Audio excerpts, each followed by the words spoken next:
Welcome to the MemberWise Best Practice series.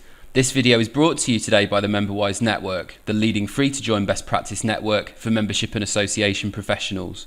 We hope that you enjoy this great presentation, and for further information about our growing network, please visit www.memberwise.org.uk. Right, welcome back to Stream B. Just make sure you're all in the right place. And to start this next session, we have Scott Giles, who's from NetXtra. Scott is a digital consultant who specialises in helping membership organisations to excel in a digital environment. Working with Royal Colleges, associations, institutions, charities and trade unions, he has an exceptional track record of improving their digital strategy to give tangible results. Thank you. I couldn't read it better myself, to be honest with you.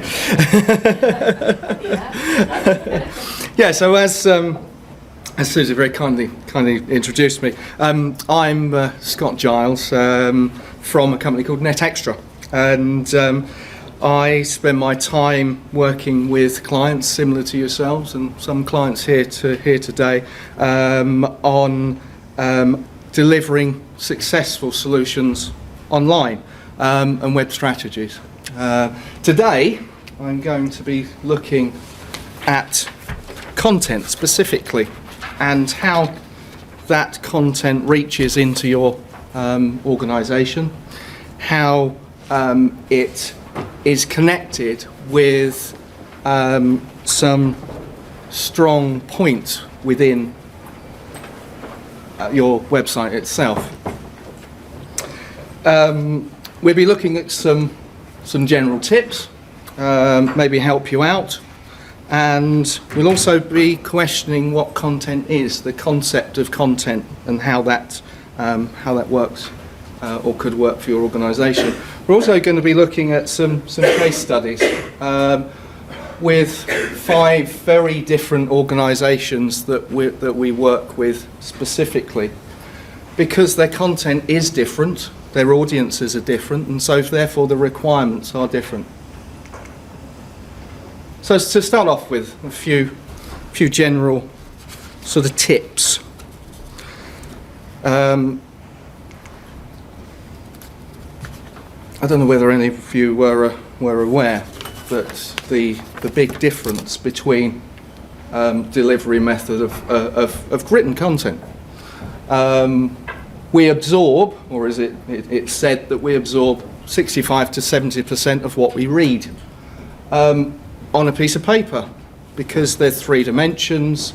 We're able to, it's much more tangible for us to absorb.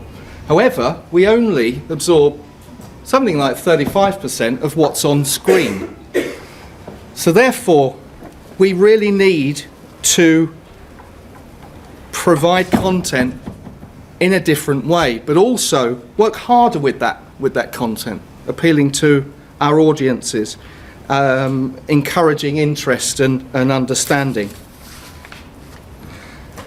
Content itself is often thought about as text, imagery, video, social media. But content is not just related to items added to the website. It's also about the audience and its reflection in the way your site is structured. Without the right structure, your content essentially will be lost. So we have some fundamental questions to ask ourselves. In terms of delivering content, this obviously is far-reaching into the websites that you have. So why are our who is visiting our website? Who are the audience? Why have they visited our site? What services do they or would they use? What are your audience's expectations? What are they expecting to achieve? Is your navigation, your information architecture, audience friendly? Now that's not just friendly in terms of can we find very easily the content that we require, but does it appeal to the audience that we're actually looking to get it across to? And also, have we considered the typical learning styles of our audience? Now we can break this down quite simply. we have different forms of organisations in this room and different forms of audience. Some might be a practical audience, some might be an academic audience. We're going to look at this a little bit further down the line. One idea might be to create user personas. This is a written description of typical individuals of your audience. Think about their job, their age, their background, their learning styles, their reasons to visit. This will provide a good insight into why people visit, what services they use, and what their expectations might be. Use your web stats to understand why visitors come to your site, what services they use, again their expectations, and also survey your audience to gather important information. Can your typical audience get to the information they want simply without searching? Consider your audiences and their typical learning styles in forms of the practical, those users that images, video, simple functionality appeal to more than the academic audience who naturally absorb text. Make an assessment of the information that you gather to see whether your audiences are either practical or academic or a mix of the two, and there are those kinds. Once you understand your audience, you can organise content to suit. Now, specifically, if you had a mixed audience, for example, you may want to split that content. You may want to find ways of appealing to those audiences and picking out those specific types of content. Website content is to use, enjoy, keep, share, react to, or act upon. So an audience-centred approach is essential when providing content. So always be mindful of your user when adding content, whether it's imagery, media, or text. Users will expect to find relevant content and interesting information, and also archived information. So give it to them. Give it to them in the way that they like to receive that information. But looking at the points, can we actually, when we're adding content, can we justify the content that's being added specifically? Do we really need it? Can it be delivered in other ways that are more appropriate to that content type? So that you might find that a mobile delivery of a specific type of content may be a better approach than through your conventional website. Have you, when you've been writing this particular type of content, considered your end user? Is this of interest to your audience? Is it specific to your audience type, and how best can it be displayed? Is it current and relevant? Follow your stats. Look at your website's statistics. Look at your social media. What are people interested in? Are you providing for those interests, rather than just churning out what is expected of your organisation? It's too easy often to provide content based on your organisation's current thinking, rather than considering what your audience actually want.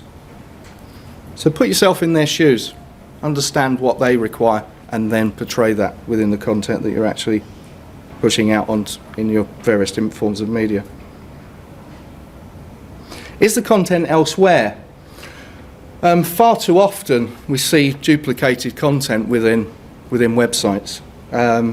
Use your CMS to search out content that may well be duplicated.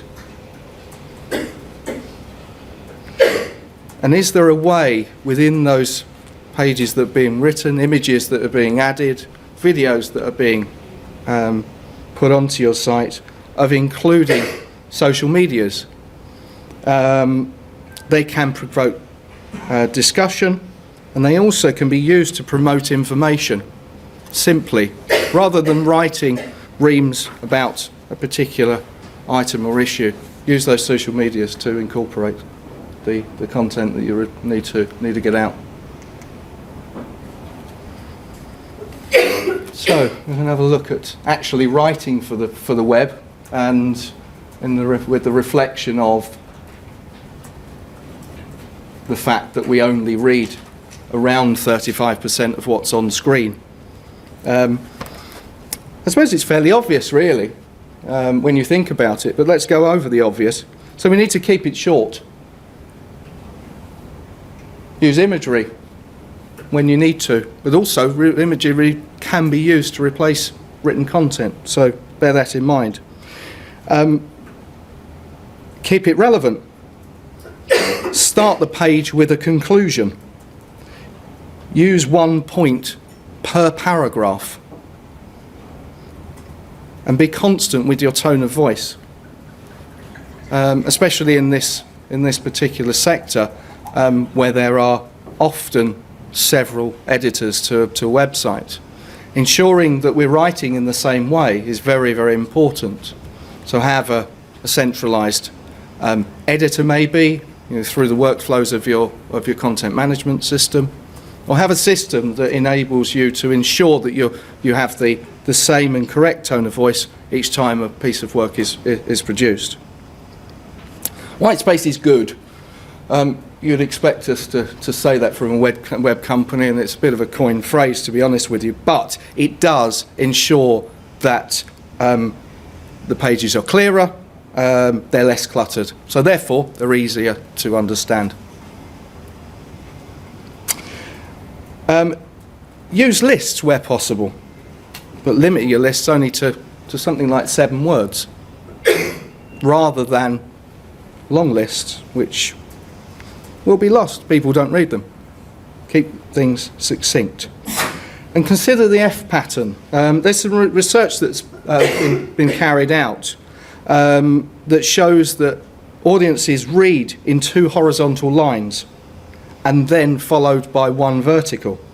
So ensure that your text is written in that shape, with imagery incorporated, making things interesting. Make the first 15 characters of each line count. And start with keywords which avoid bland and coined terms. So it's all about making things interesting, making things easy to understand, easy to read, to appeal to, back to your audience. Remember your SEO as well, because obviously that's very important, getting people to the content that you're actually writing. Use embedded links, use image tags and H tags, and use good page metadata. Metadata really shouldn't be underestimated. It's pretty much the oldest form of SEO that came along, and certainly is something that should be considered and looked at when writing content. And always check your work. And it goes without saying, quite frankly, but if we've got a system by which you have editors involved and you've got a variety of different people looking at the content, then we would expect that it's well edited. But make sure that it's pushed out in the right way.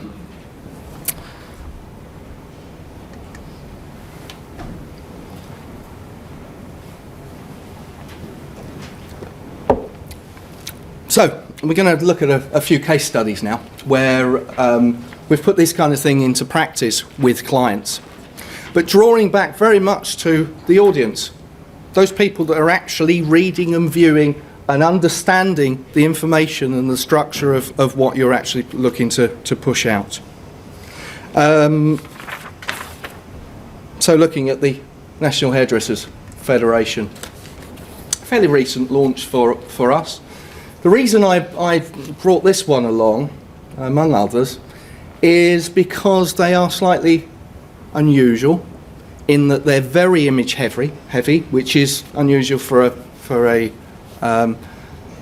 membership or not-for-profit organisation. They are very focused on fashion. They're very focused on the way they're portrayed by their audience.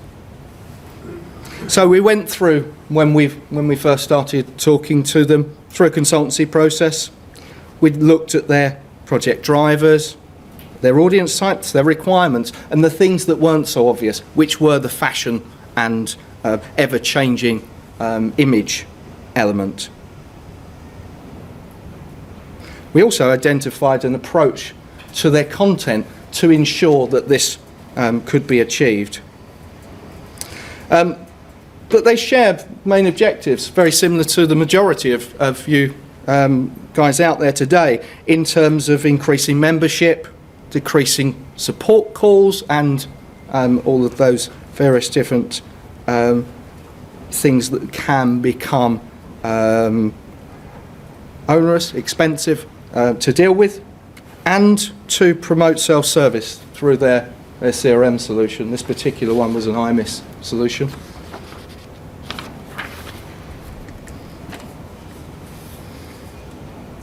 So looking at their target audience, first of all, going back to our practical and our academic audiences. These guys are specifically not readers.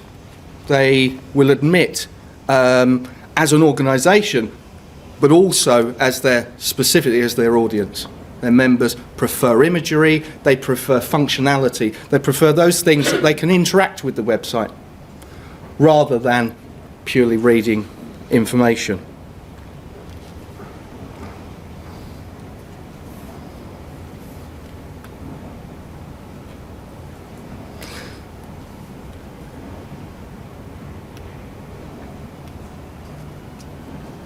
So,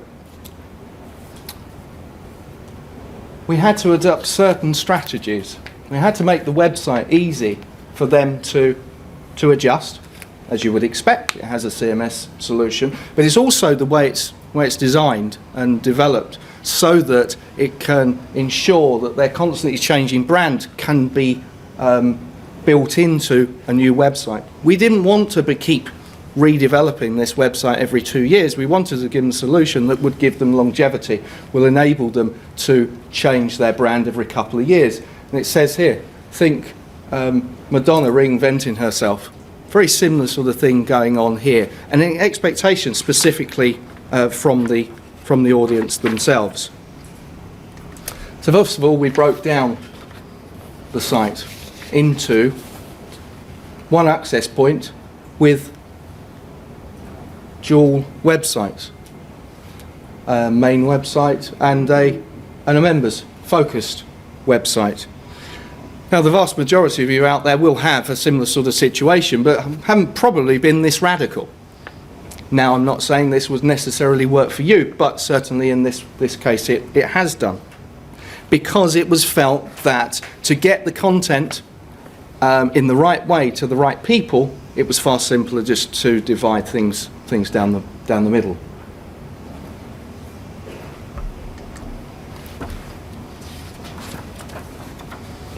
So let's have a look at the members site. To appeal to the practical audience, I think you'll see that it's very visual. There's a lot of imagery, and it's very focused on the way it looks, because that is the appeal to that particular audience, where they will, once they like the look, they will delve inside. So we have a member site here that provides the things that we all either have achieved or would like to achieve in terms of personalised content once logged in, self-service, there's a members-only shop, and there's members-only content linked into the social medias, and also linked into bulk email as well. So we're pushing content, and we're also providing content in the right way for the particular audience. At the bottom here, I have a pointer. I'll point. There we are. At the bottom here, these items can be shuffled around. They can be added to. They can be changed. So again, just giving NHF the ability to be able to adjust and change their website to again appeal to their audience. But the main website, similar in design, has to appeal to a wider audience. So it is a bit more wordy. It still has quite a lot of imagery, but it promotes member function, member benefit in terms of providing information about finding a salon that's local to you, or hairdressing competitions, image galleries, video footage, all of those kind of things, and testimonials we see there as well. All of those kind of things that ensure that the wider audience are catered to.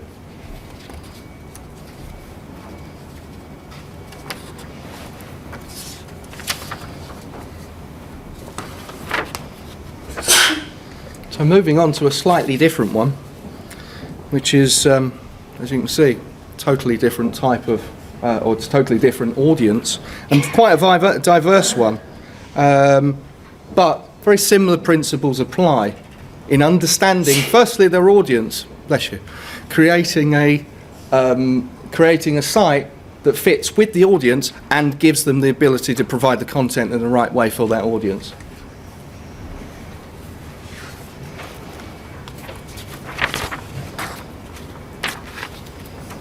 Now this again is a fairly recent launch and has been highly successful to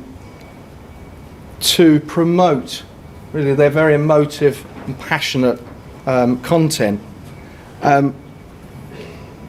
by focusing on campaigns and news essentially. I mean that's what they do. They're very heavy with the news, they're very heavy with the campaigns. So really it does focus on those aspects. It's really driven by RMT's objectives.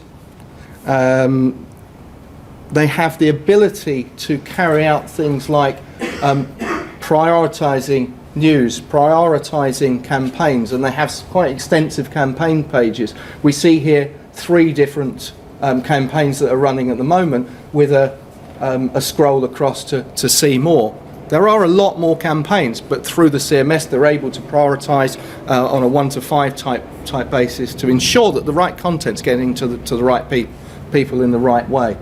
And obviously they have to promote those through priorities.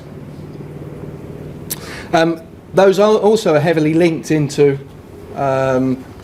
bulk email solutions to ensure that those interested parties, whether they be members, whether they be public, whether they be press, are also receiving that important information and are able to go back to, which essentially has become a hub for their organisation and their audience. And I'm very pleased to say we've seen 3 times as many visitors. We've seen 4 times more referrers from Google, and we're seeing visitors staying on the site 60% longer. So audience shouldn't ever be overlooked when you're considering content. We're appealing in the right way to the audience that we need to get that particular content to.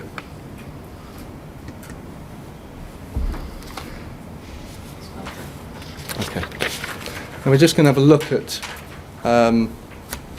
3 quick overviews of other clients.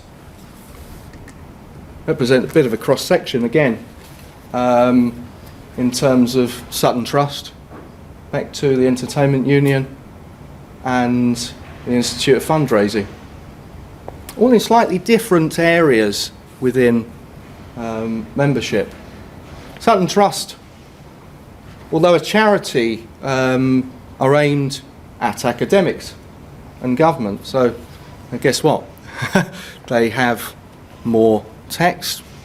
They are heavily geared around their document libraries and all of those kind of things because of the audience require it. Whereas with Beck2 and this is actually a microsite of Beck2, it's called the Creative Toolkit, it's aimed at students. So therefore it has a useful image, it has lots of social media, the text and the images are appealing to that audience, they're much more punchy and so on and so forth. And the Institute of Fundraising is really a sort of saddles the two, where we have content that really is appealing to a very wide range of audiences in terms of obviously fundraisers, in terms of charity managers, trustees, charity workers, but also press and all of those kind of aspects. So the website appeals to them in the way that content's promoted. They segregate their audiences very well, and there's a clear path through to the content that is required for those audiences. So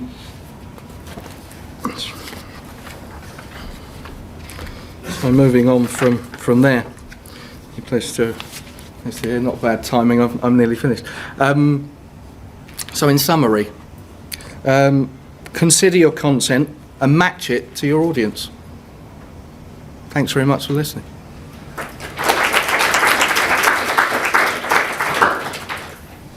Are there any questions at all? 30 seconds.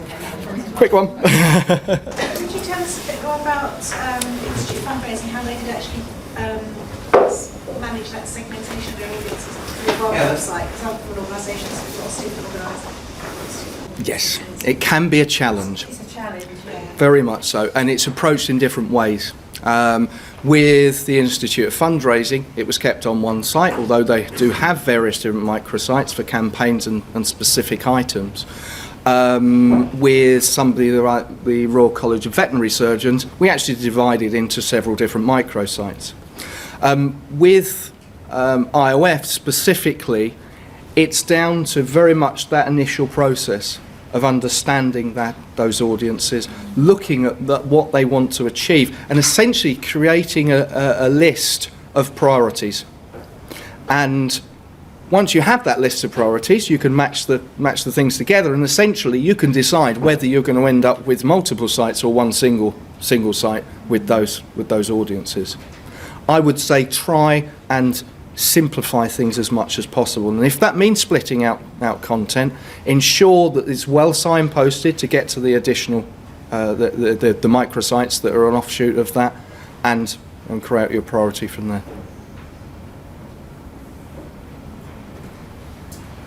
Okay, we're going to have to stop it there. Scott's going to be downstairs, as most of our speakers are, for the rest of the day, so if you need to speak to him, you can catch up with him down there. This online resource was brought to you today by the MemberWise Network, the leading free-to-join best practice network for membership and association professionals. Find out how we can provide you with more practical help and support at www.memberwise.org.uk.